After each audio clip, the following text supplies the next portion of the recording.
नमस्कार. मिरजेकरात शेतकरी बंधूंनो, खरीप पीक विमा 2025ला आता भरायला सुरुवात होणार आहे.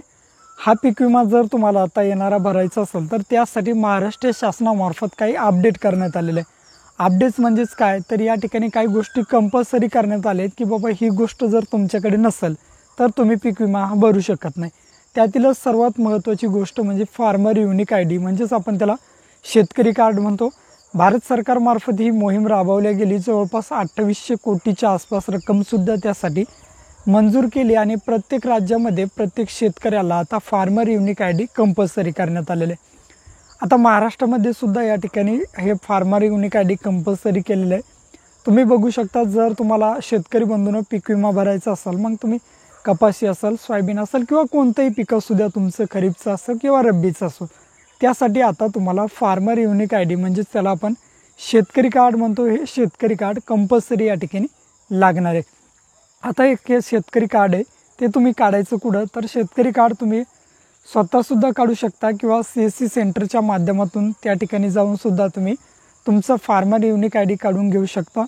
जर अजूनही तुम्ही फार्मर युनिक आय डी किंवा शेतकरी ओळखपत्र बनवलं नसेल तर तुम्ही तुमचं शेतकरी ओळखपत्र हे बनवून घ्यायचं आहे. आता याचे फायदे काय काय होणार आहेत, तर शेतकरी बंधूंनो पीक विमा भरण्यासाठी पूर्वी कसं होतं की एका रुपयात पीक विमा होता, तो पीक विमा तुम्ही डायरेक्टली भरून देऊ शकत होता.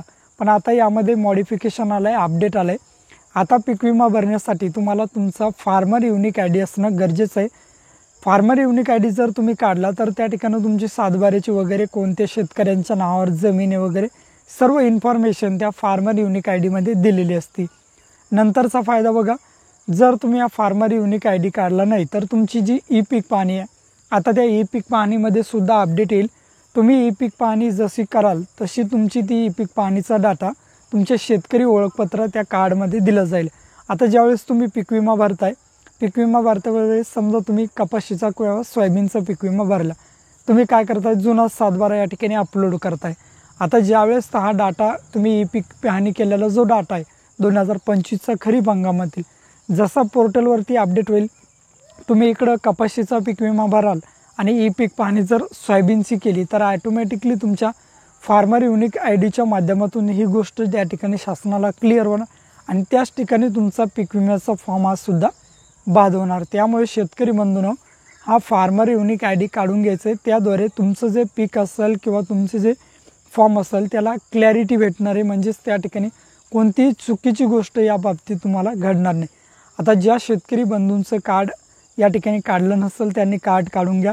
ज्यांच्या कार्डमध्ये काही चुका झाल्या असतील, तर कोणाचा मोबाईल नंबर चुकला असेल किंवा गट नंबर व्हेरीफाईड होत नसेल, त्यांनी लवकरात लवकर त्यांची ती चूकसुद्धा दुरुस्त करून घ्यायची आणि आपला farmer unique I D clear करायचा आहे. नंतर बघा, कर्जमाफीची योजना असेल, आता कर्जमाफी जी येणाऱ्या ज्या योजना असतील त्यासाठी तुम्हाला farmer unique I D compulsory, म्हणजे शेतकरी कार्ड जर तुमच्याकडे नसेल तर तुम्हाला कर्जमाफी या ठिकाणी मिळणार नाही.